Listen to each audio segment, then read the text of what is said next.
and welcome to another daily devotion with Pastor Andrew. That is me. A little bit of a different angle here, if I can get it set right. And our devotion today, I don't know if you can see that, God's open embrace. This is the 8th, right, of, is that right? Yeah, the 8th of December.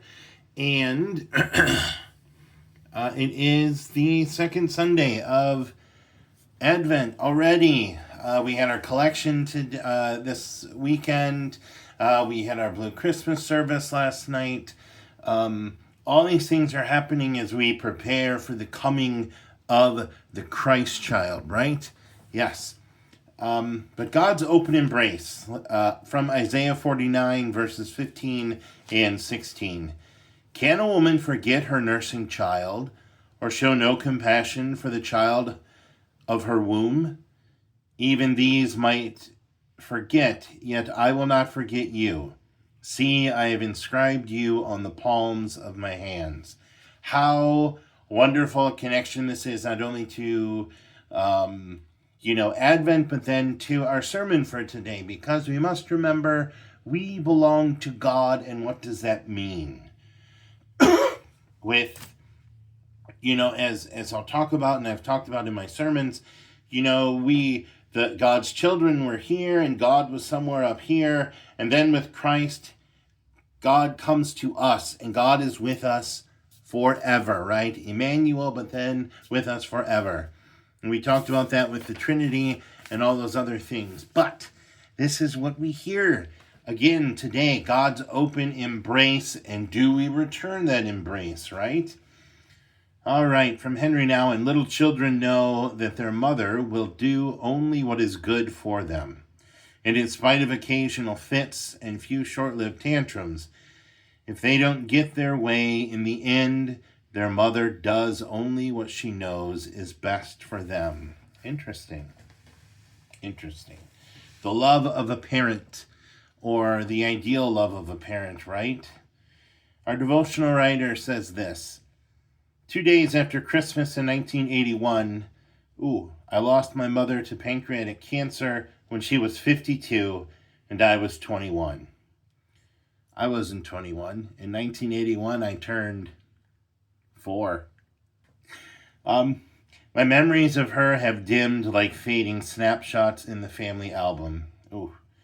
But what remains is an overwhelming sense of being loved. She was the glue that held us together.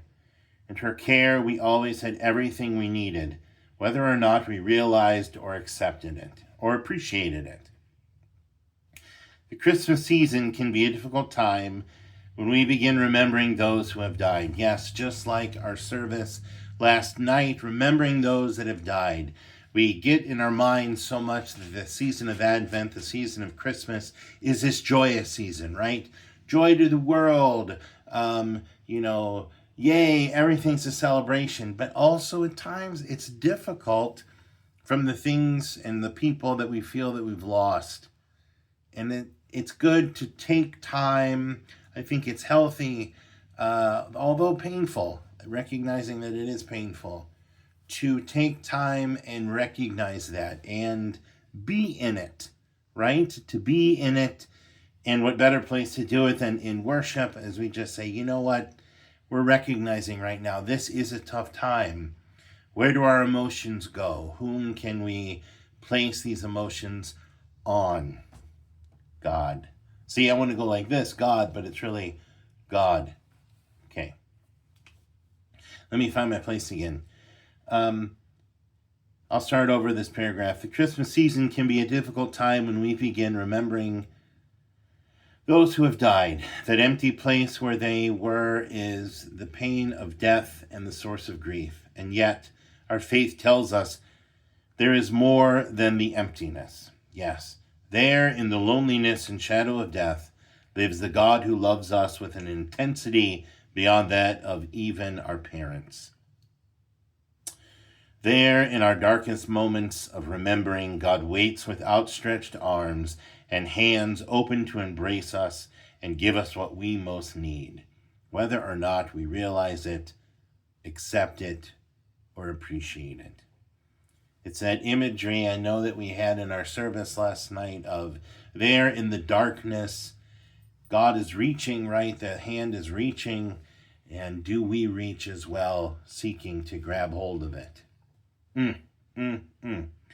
This is a joyous season, but can also be such a difficult season. Let us close in prayer. In my pain, in our pain, guide us into your loving arms, O Lord. Never forget me. Never forget us. Amen. All right, I'm going to work on the angles for tomorrow. Maybe if I can get it to sit like this. Otherwise, God bless. See you tomorrow.